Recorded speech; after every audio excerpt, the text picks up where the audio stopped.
With this ring, I promise to love and cherish you forever. Welcome to our family, my beautiful daughter. You've made my son so happy. Thank you, Mama. I promise to take good care of Chidi. Welcome to our family, my beautiful daughter. I think this goes perfectly right here. Oh, I love it. Well, that's how I imagined marriage would be, so beautiful. You know the saying, marry once and marry right. And they also say you can't marry the same person twice. Well, I married him 7 times. My name is Adis, and I know what you're thinking, how can one woman marry the same man 7 times? Well, grab your popcorn, because this is my story with Chidi, the man who kept coming back into my life like a stubborn harmattan wind. Chidi and I met at the University of Nigeria, Nsukka. He was studying engineering, I was studying mass communication. We fell in love over jollof rice debates in the cafeteria. He claimed his Igbo mother made the best. I insisted my Yoruba grandmother's recipe was superior. After graduation, we were so in love we couldn't wait. Against our parents' wishes, we had a small traditional marriage, just the basic introduction, no big ceremony. My mother was furious. Adis, you're rushing, she warned. But we didn't listen. Reality hit hard in Lagos.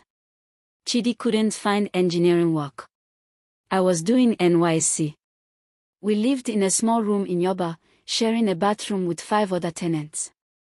We fought about everything, money, family pressure, his unemployment. After 2 years, we divorced. My father paid back the small bride price, and we went our separate ways. I cried for months, but I told myself, this was just young love. We weren't ready. 6 years passed. I had moved to Abuja, working as a producer at a media house. I was at my colleague's wedding at Transcorp Hilton when I saw him across the hall. Chidi. But this wasn't the struggling boy I knew. He wore a sharp agbada, confidence radiating from him. He'd gotten his master's in South Africa and now worked for an oil company. We talked all night. He apologized for everything. I apologized too. We both had grown, matured, understood life better. Within 6 months, we remarried, this time, a proper white wedding at the National Christian Center. My mother was happy, finally. But Chidi's job sent him to Port Harcourt for weeks at a time, then to Warri, then offshore. I was building my career in Abuja. We became strangers who were married. Video calls couldn't replace his presence. After 3 years, we signed the papers again. Maybe we're just not meant to be, I told my best friend Ngozi through tears. I had moved to Accra, working with a Pan-African media company. Chidi was now in Ghana too, working with an offshore company. We ran into each other at OSU Oxford Street one Saturday night. Both lonely. Both a bit drunk. Both missing what we had. Let's try again, he said. 3rd time's the charm. We flew to Dubai and got married there, just us and 2 witnesses at the registry. No family, no drama, just us.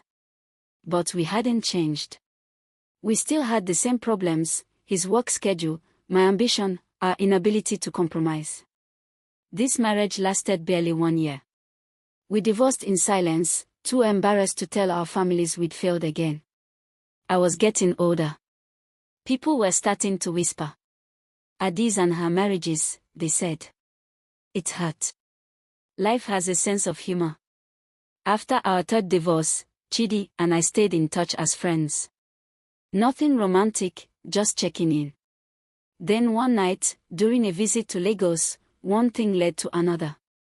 Old feelings, old chemistry. 2 months later, I found out I was pregnant. Chidi didn't hesitate. We're having this baby, and we're doing it right. Let's get married again. This time, my family was confused. My mother took me aside. Adis, what is going on? Is this man a destiny tie? Have you people done blood covenant? But we had a traditional wedding in my village in Anambra.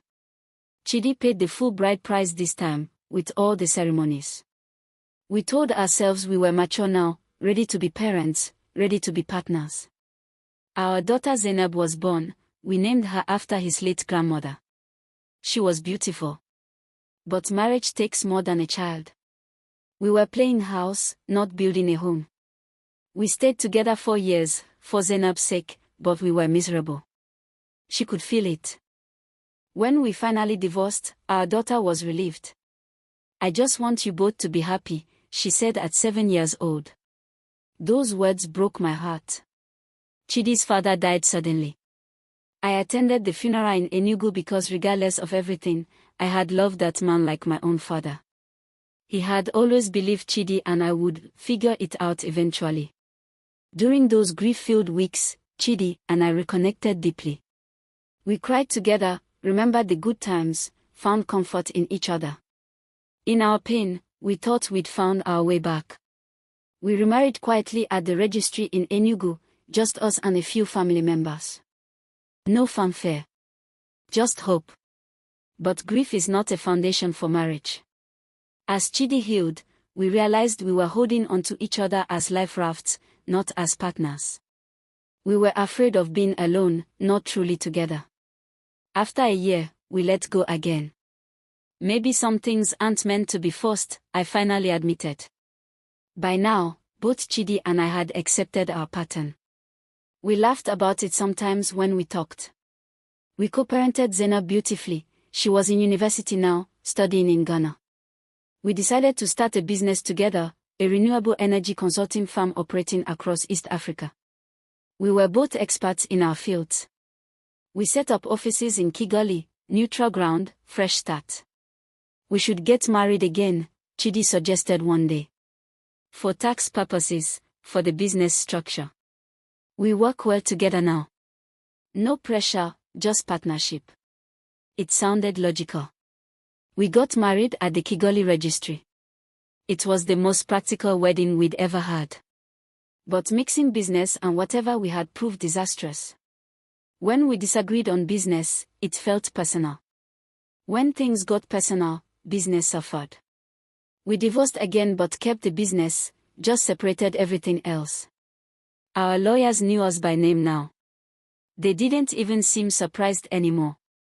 I had spent the last few years in therapy. Real, deep therapy about my patterns, my fears, why I kept returning to Chidi. Chidi had done the same. We hadn't planned it, but we both needed to understand ourselves. We met at our daughter's wedding in Zanzibar. Zainab had found her person, someone she married just once, she joked, "unlike you two." We laughed. Over those wedding festivities, Chidi and I talked like we never had before. Not about what we wanted from each other, but about who we had become separately. He told me about his therapy, his journey to understanding his fear of vulnerability. I shared my own revelations about needing to control everything, about my fear of abandonment. "I think I finally understand how to love you," he said on the beach, watching the Indian Ocean. "And I think I finally understand how to let you," I replied. We didn't rush this time. We dated for a year. At 60 years old, we dated like teenagers.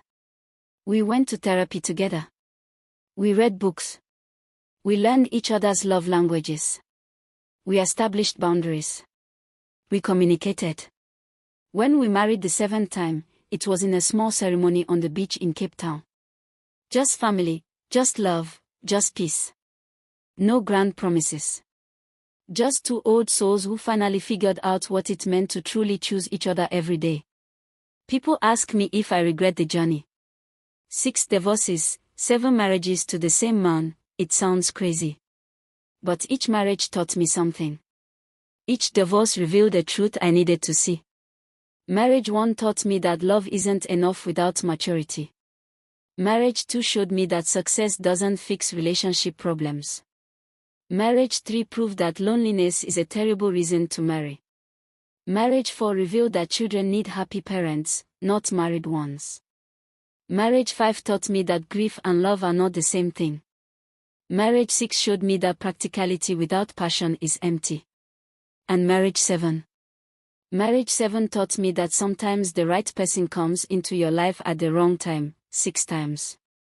But if you're both willing to grow, to change, to truly see each other, the 7th time might just be the charm. Chidi and I have been married now for 3 years, our longest marriage yet. And you know what's different? We are different. Finally.